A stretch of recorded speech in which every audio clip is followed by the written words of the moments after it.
ito na nga po yung ating topic. Dating Pangulong Duterte, meron pong huling mensahe. Kaya makinig po kayo mga Marcos loyalists, Marcos supporters, at mga DDS, Duterte supporters, lahat ng Pilipino, lahat tayo Pilipino, pakinggan po niyo itong mensahe ni dating Pangulong Duterte na tinanggap na niya. Bago siya bumaba ng eroplano doon sa ICC, sa Netherlands, meron siyang mensahe. At tinanggap niya, sabi niya, ito na yon. Ito na yung aking sinasabi doon sa aking mga ginawa. Parang pag-aminan ng kanyang ginawa. At kanyang tinatanggap na po na ito na raw yung pagkakataon nangyari sa kanya. At tinanggap na ho ni dating Pangulong Duterte kung ano mangyari sa kanya, haharapin niya yung trial. Okay? May mensahe din siya sa military at PNP at sa lahat ng mga Pilipino. Kaya sabi niya, countrymen, sa lahat ng mga kababayan sa buong bansa at sa buong mundo. Pakinggan po ninyo itong mensahe niya. Medyo mahina lang yung audio, pero siya talaga doon sa loob ng eroplano bago siya bumaba. Kasi nandun na po siya ngayon sa ICC. Okay? Kaya attention sa mga DDS, mga Duterte supporters, kung saan man kayo nandoon, pakinggan po nyo ang mensahe ng dating Pangulo. Tinanggap na niya, nakahanda na siya, naharapin yung kanyang problemang kinakaharap na ito, nandun na siya, at may panawagan sa mga kinaukulan. So maganda po yan, at least sila tumanggap na. Relax lang tayo, relax lang po kayo, rule of law ito. May complainant na Pilipino, lilitisin sa ICC. Tinanggap na ni Duterte ang kanyang kahinatnan at haharapin niya ang kaso. Dahil siya naman po ay akusado pa lang Akusado pa lang po siya, suspect, akusado pa lang, hindi siya guilty, kaya huwag kayong masyadong magpanik. Lalo na yung mga Duterte supporters. Relax lang kayo. Kung si dating Pangulong Duterte nga, tinatanggap niya kung ano ang pwedeng mangyari. Tinatanggap na niya itong mga nangyari sa kanya at kanyang haharapin naman. Di ba yun ang importante ron? Kaya yung mga nag-aaklas at kung ano man yung mga plano, karapatan nyo yung inyo kayo magsalita at mag-rally. Pero huwag magiging above the law. Sandali huwag aabuso sa kapangyarihan ng batas o sa iba na naaayon sa batas dahil yan po ay panibagong problema o pananagutan. Pakinggan po ninyo itong mensahe ng dating Pangulong Duterte. Ayan to my countrymen, just to give you the current situation, I am about to land sa Hague. Galing ako Dubai. Stopover for last. It's a long haul, it's a long flight. Okay ako.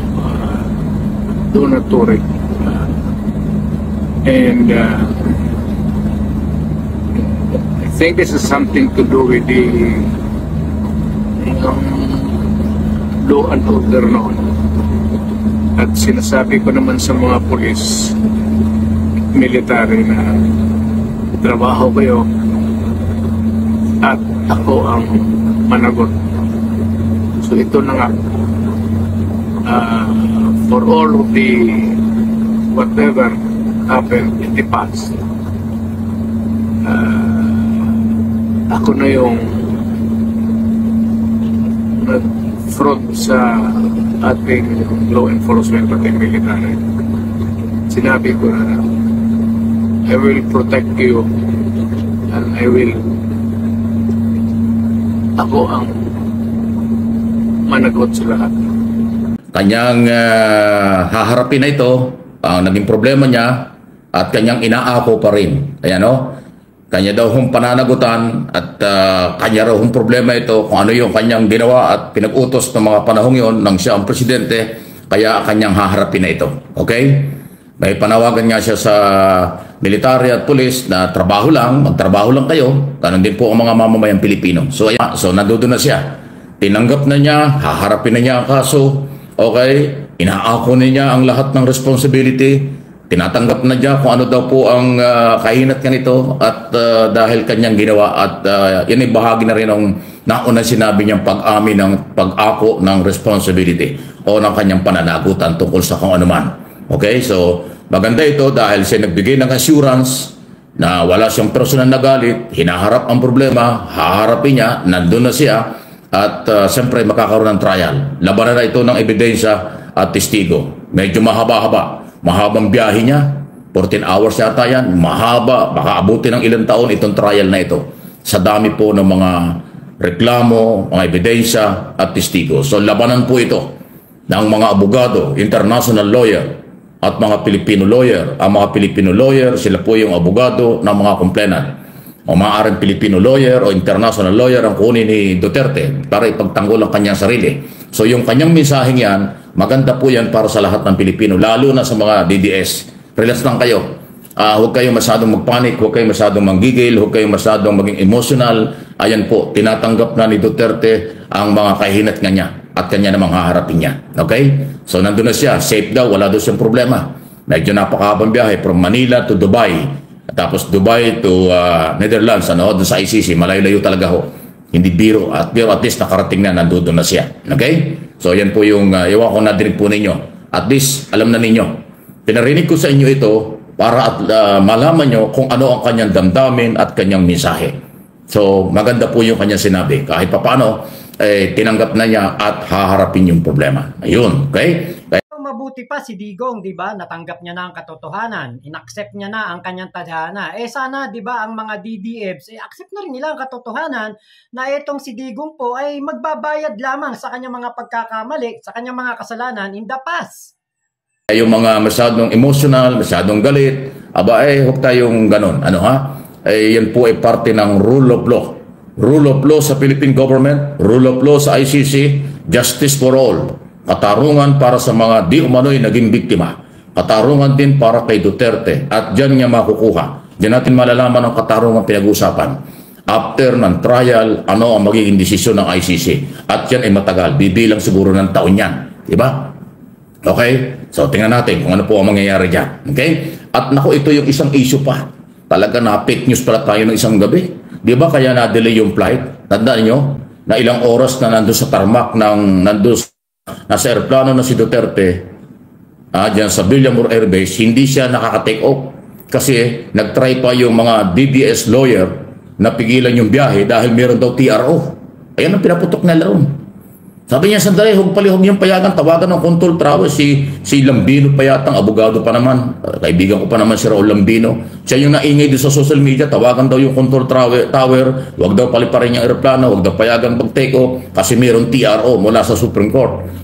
Desperado na kasi itong Raul Lambino na to. Gustong-gusto niya na hindi matuloy ang paglipad ni Digong doon po sa Dahig, sa Netherlands. Kaya lang, lumabas po ang katotohanan. Wala pong TRO talaga. Si Victorio naman, dahil siya ang petitioner, nagtakbo ng Supreme Court, wala namang inabot. Dahil sarado na. So pinalabas nila may TRO. Nako, naloko na. Yun naman pala binasura. Kahapon po inilabas ng Supreme Court binasura ng Supreme Court ang petisyon ni Torion bilang abogado ni Duterte. Binaliwala, binasura ang kahilingan na magpalabas ng TRO, magpalabas ng temporary restraining order para pigilan ang pag-alis ni Duterte or pagkuha ng ICC. Pinake news tayo nung gabi. Nagpapanik sila doon sa labas ng Villamor at kung saan-saan grupo yung mga abogado at followers na may TRO, may TRO. Huwag payagang lumipad, huwag payagang umalis ang aeroplano. Di ba yun ang nangyari? Kaya natagalan Kaya natagalan bago binigyan ng go signal ng control tower para makalipad. Actually, 10 o'clock lilipad yung aeroplano Pero natuloy, lampas ng alas 11 ng gabi. Okay? Kaya na-delay din yung press conference ng Pangulong Marcos kasi hinintay niya na makatake off muna yung aeroplano bago siya humarap sa media para sa press conference ng alas 11 ng gabi. Di ba? Nakapuyatan nga ng gabing yun Kasi sigaw nila, may TRO, may temporary restraining order, pinipigil ng Supreme Court ang paghuli ng ICC, ganito. So naniwala yung iba. Kaya nagpanik yung mga supporters, nagwawala yung mga supporters doon sa Villamor. Yun naman pala fake news. Kasi wala naman palang TRO. At katunayan, naglabas na nga ang Supreme Court kahapon, ibinasura totally. Ibinasura, nireject, binaliwala yung petisyon para sa temporary restraining order at pigilan ang pagbiyahe ni Duterte. Wala palang TRO. Hindi lang walang desisyon, kung hindi may desisyon, nireject na. Binasura po yung petisyon ni Torion as lawyer ni Duterte. Ayan po yung nangyari. Ayan sinasabi natin hanggang sa uli, namimik kayo eh. Huwag naman sanang ganoon. Si Duterte nga, tinanggap na niya kung anong gagawin, kung ano yung kanyang maaaring, yung kanyang pananagutan. Tinanggap niya. Alino na sinabi niya. Ito na yon. Inaako ko, tinatanggap ko ang aking pananagutan. Ito na yon. Nandito na ako. Haharapin ko naman kung ano ito. Okay? So, kayo mga pulis military, sabi niya, trabaho lang kayo. Mga mamamayang Pilipino, ayan, nandyan kayo, alam ninyo. Ayan po yung ating pinapaliwanag. Di ba? Para kakaintindihan. So, ibinasura ng Supreme Court yung petition for TRO. At kung karoon man ng TRO, baliwala na rin kasi nandoon na. Ang purpose ng petition na nahingi ng TRO para pigilan, para hugpayagan, na makuha ng ICC, mailipad ng patungo ng ICC si Duterte. Hindi po nangyari yun. Na-fake pa ang marami, tapos lumabas din ang desisyon, binasura ang petisyon. Okay? Kahapon may another petition naman, sina Panelo at sa ngalan daw ni Kitty at saka ni Pulong Duterte. Gusto naman nilang pawalang saysay ang pagkakahuli o warrant of arrest. Wala na po yan. Sa totoo lang po, ang lahat ng mga petition yan, wala na magagawa ang Philippine government. Hindi na kayang pigilan. Nandoon na eh. Nandoon na po yan. Under control na ng ICC. Pag sinabing under na ng korte, ang korte na ang masusunod. At ang korte, ang International Criminal Court, ang meron ng jurisdiction at control kay Duterte bilang akusado, bilang suspect, bilang akusado sa crime against humanity. Ganun po yung proseso. Wala nang magagawa ang Philippine government. Wala nang magagawa ang Korte Suprema. Kasi ang petition kahapon na Panelo hinihiling sa Korte Suprema na pabalikin daw sa Pilipinas si Duterte. Paano mangyayari doon? Merong warrant of arrest. Ibig sabihin, mai-impluensyahan ng Philippine Court ang ICC. Buutusan ng Korte Suprema ng Pilipinas ang International Criminal Court na ibalik si Duterte. Provision. Correct. Tama po yan.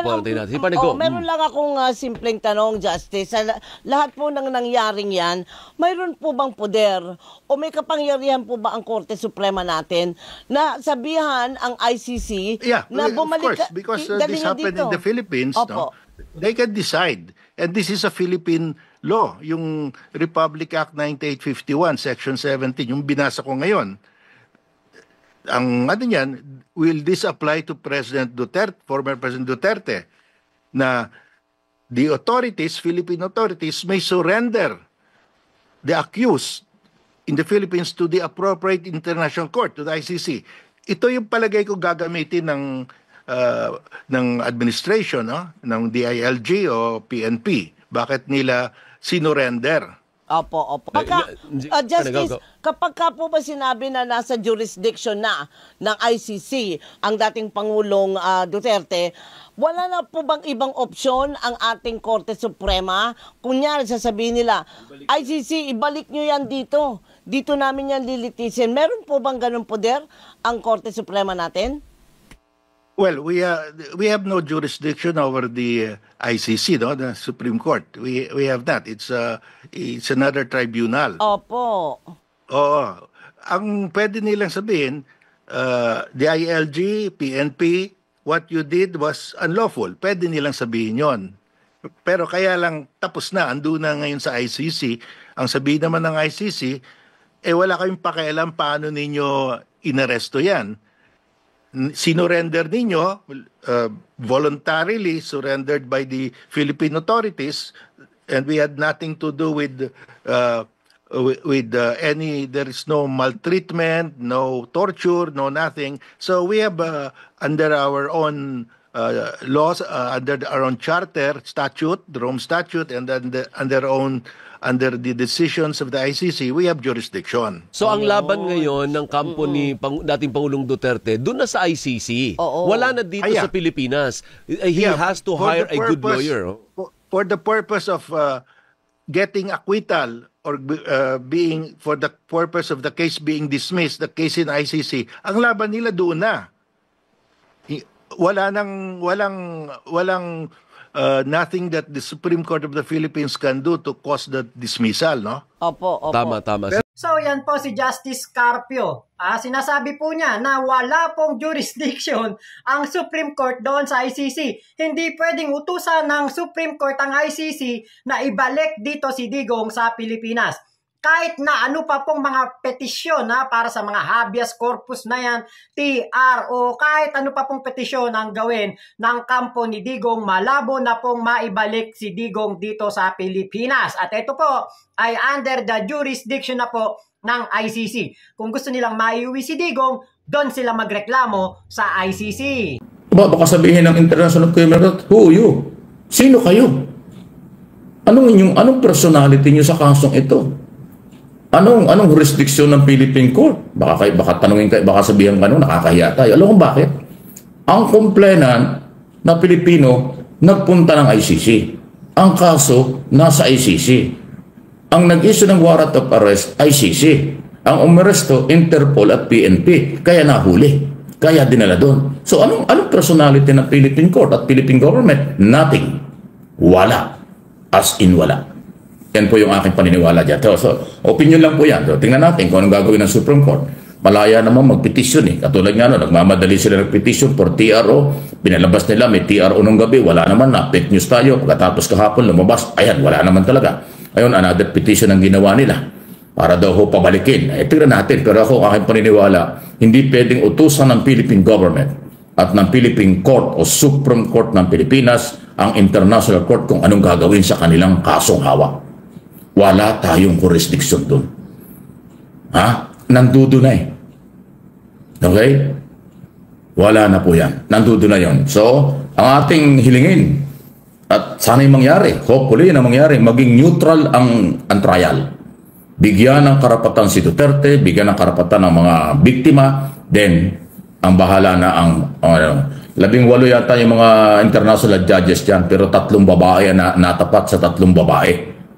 Isang African, matitindi po yung 3 babae.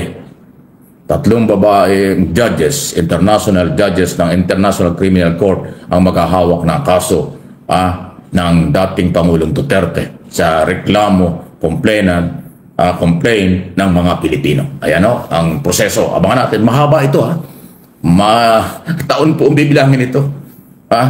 Taon po ang bibilangin ito at matinding debate ito, matinding labanan po ito sa International Court. So, yun po yung aking paniniwala. Okay? Mahirap na mangyari na siya ipabalikin dito dahil na ang issue ay wala na tayong control dyan. Ang Philippine government sumuporta lang sa Interpol. Kasi tayo ay member ng Interpol. Tayo ay signatory. Kasama tayo sa mahigit na 100 countries. Mahigit na 100 bansa na tayo kasama signatory din ho sa kapangyarihan ng Interpol para ho sa paghuli ng mga may mga kaso na nagtatago kung saan sa mga bansa. Kung halimbawa may ganon. Halimbawa may Pilipino na nagtatago sa ibang bansa, Interpol ang gagana dyan para hulihin. Ito turn over sa atin. Halimbawa may ibang lahi nagtatago sa Pilipinas, ang Interpol sa Pilipinas ang uhuli para dalhin doon. Kung ano man ang desisyon ng mga korte sa buong mundo, ang Interpol ang nag-i-implement. Tayo ay member doon. Kaya yan ang ginawa ng Philippine government under President Marcos. Dahil Interpol ang ginamit ng ICC, sinuportahan ng Interpol para i-search ang warrant kay Duterte, kaya dinala at nandun na nga po sa ICC. Ganyan, okay? So inuulit ko, kung nandun po sa huling mga nakapanood, pakireview na lang ho ninyo itong video, itong topic natin. Para madinig nyo, medyo mahina lang ang audio dahil mahina ang boses ni dating Pangulong Duterte. Kanya na pong tinatanggap at inaako ang kanyang pananagutan. Kaya daw mga pulis at military, trabaho lang, okay lang. At mga mamamayan. So, kayang-kaya daw. Don't panic. Don't worry. Yan ang sinasabi niya. Huwag kayong mag-alala. Okay daw siya. Yan ang sinasabi ng dating Pangulo. Okay? So, yan po. At least, bago siya bumaba ng aeroplano, ay nakapagbigay siya ng mensahe. Kasi hindi ko alam kung mai-interview pa yan o magbibigay pa ng anumang statement. Usually, walang interview sa International Court. Bawal ang media dyan eh. Kung makakapaglabas man siya ng mga ganyang video, siguro yung kanyang kasamahan, yung kanyang staff na kasama o nurse o kung sino mang kasama kung saan siya ilalagay, kung ipapayagan siyang mag-video, yun lang ho siguro yung maririnig sa mga darating na araw o panahon. Pero yung official na press conference o kung ano man mukhang malabo. Kasi sa International Court, wala pong allowed, hindi pinapayagan ang media para mag-cover ng live o kung ano man. Kahit naman dito sa atin, bawal din. Eh di lalo na doon. Okay? Dahil ho talaga doon ay labanan. Ang allowed lang doon, yung abogado ng complainant, abogado ng depensa, yan lang po ang magkikita-kita ron. Kapwa Pilipino yan, kung kinakailangan. Okay, maliban kung kukuha ng international lawyer, ang kampo ni Duterte para ipagtanggol siya kung hindi, at abogadong Pilipino. Di puro mga abogadong Pilipino. Abogado, mga Pilipino complainant, abogadong Pilipino, si Duterte Pilipino, abogado rin Pilipino ang pwedeng magtanggol sa kanya. So mga Pilipino rin po ang maglalabanan, pero labanan yon ng puntong legal, issue ng legal, issue ng due process. Ano ha? Ebidensya laban sa ebidensya. Testigo laban sa testigo.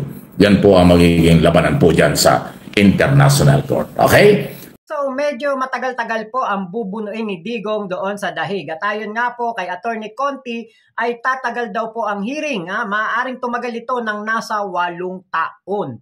Meron pa rin po ako nakakita nga interview na sinasabi naman po na isang abogado na pwedeng tumagal ng 10 taon. So kahit ano pa po yan, kahit gaano pa po katagal yan, ang importante po ay lumabas ang katotohanan at naisurrender na sa ICC etong si Digong. Di ba? Yun po ang pinaka-importante. At ang ating pong Pangulong Bongbong Marcos ay naipakita niya sa international community na handa siyang makipagtulungan kung sakali na meron pong mga pugante na maaaring magtago dito sa Pilipinas ay kanya pong isusuko. Dahil kahit nga po ang ating pong dating presidente ay isinuko ng ating Pangulong Bongbong Marcos dahil po tayo ay kasapi sa Interpol. So, eto pong issue na ito ay sana, di ba, maging daan ito, lalo na yung video ni Digong. Sana maging daan ito para po sa pagbubukas ng kaisipan ng mga DDFs na talagang si Digong po, tinanggap niya na ang kanyang tadhana.